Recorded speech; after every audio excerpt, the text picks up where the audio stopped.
The story of the MV Joyita begins like many other tales of tragedy at sea, with a sense of quiet optimism, of routine, and of unknowing.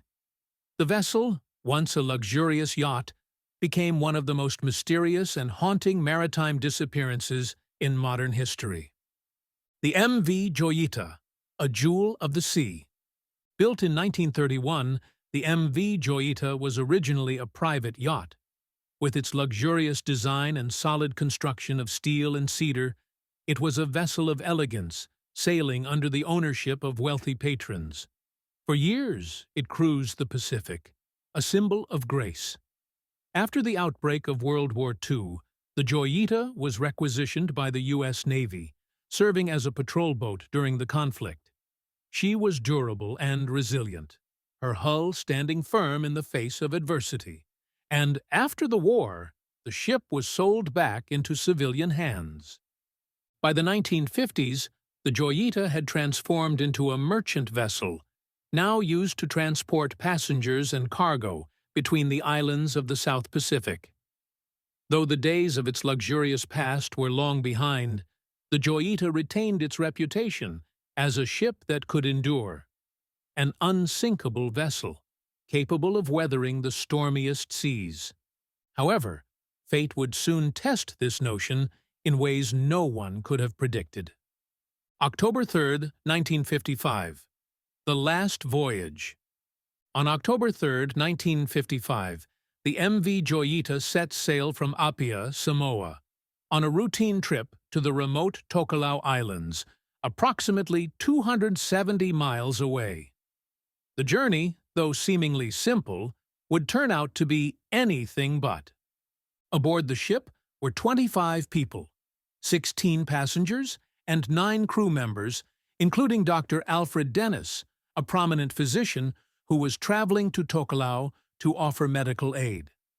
Among the passengers were merchants, workers, and a few families. Captain Thomas H. Miller, who had been sailing for decades, commanded the ship. Although he was a seasoned sailor, Miller's health was deteriorating. He had been suffering from chronic arthritis and other ailments, making it difficult for him to command the ship with the strength he once had. The ship's departure was delayed by several hours due to mechanical issues, including problems with the radio and the engine. But despite these setbacks, the decision was made to go ahead with the journey. There were concerns, of course, but the ship had sailed these waters many times before, and there was a sense of confidence, even if it was tinged with uncertainty. The weather that day was calm, the skies clear, and the sea gentle.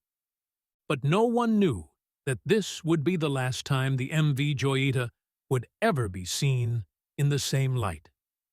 The mysterious disappearance. The Tokelau Islands were to be reached within a day or two, but the Joyita never arrived. 5 weeks later, on November 10, 1955, the MV Joyita was spotted adrift in the Pacific Ocean, hundreds of miles off course, by a merchant ship. The Joyita was listing heavily to one side, but still afloat. The ship had no sign of life aboard, and no distress signal had been sent. Most disturbingly, it appeared that the passengers and crew had simply vanished.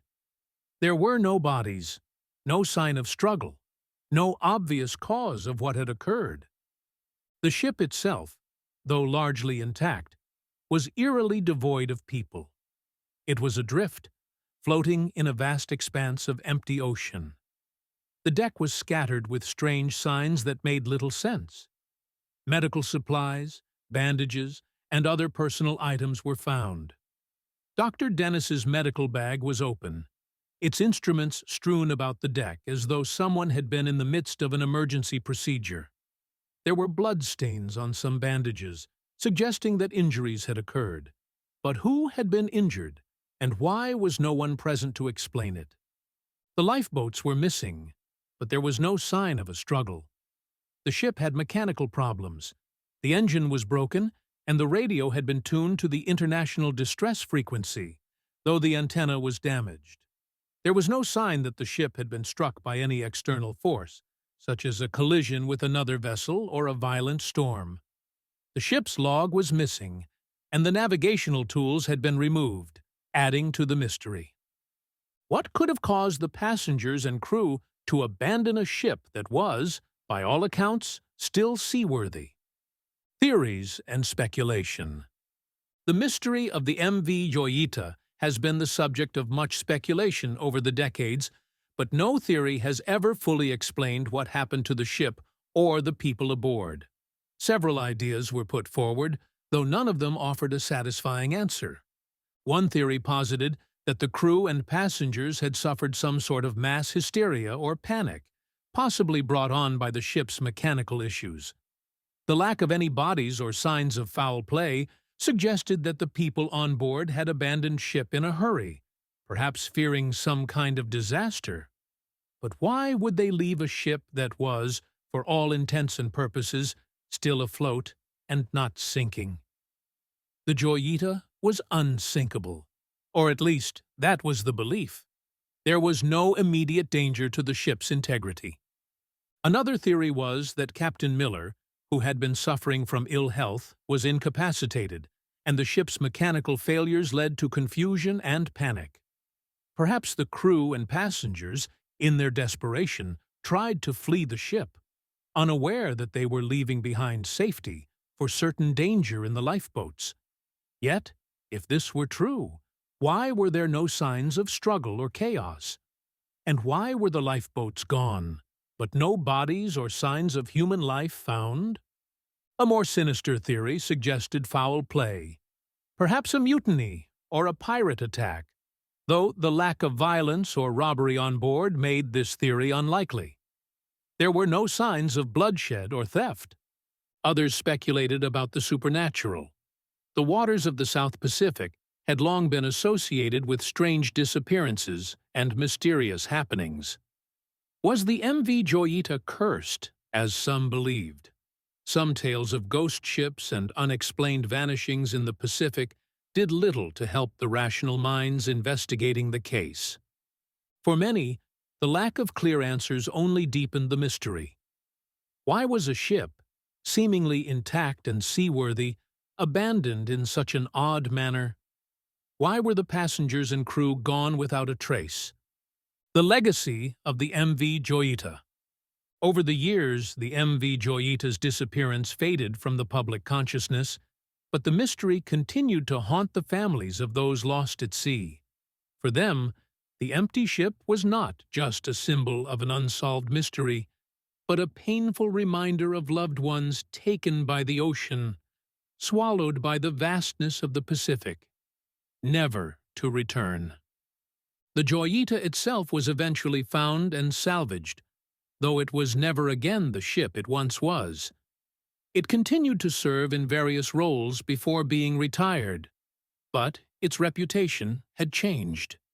It was no longer the proud vessel that had once sailed the seas with luxury and grace. It had become synonymous with the unknown, a ship marked by a tragedy that no one could explain. For those who still remember the story, the Joyita stands as a haunting reminder of the mysteries that the ocean holds in its depths. The disappearances, the unanswered questions, the eerie sense of something lost. It all lingers in the air whenever the story of the Joyita is told. It is a story not just of a ship that vanished, but of the lives that were tied to it, the families left behind, and the ocean that holds its secrets tightly. Final thoughts. The disappearance of the MV Joyita remains one of the most mysterious maritime events of the 20th century. While no single answer can explain what happened, the story continues to resonate with those who seek answers to the ocean's many questions. For some, it is a reminder of how little we truly understand the vastness of the sea, and for others, it is a poignant reminder of the fragility of life itself. The ocean does not offer closure, nor does it yield its secrets easily. And so, the MV Joyita, its crew, its passengers, its final journey, drifts like a ghost ship through the annals of history, leaving behind only questions that can never fully be answered. But perhaps that's the true nature of the sea. It swallows what it will, and only the tide knows the truth.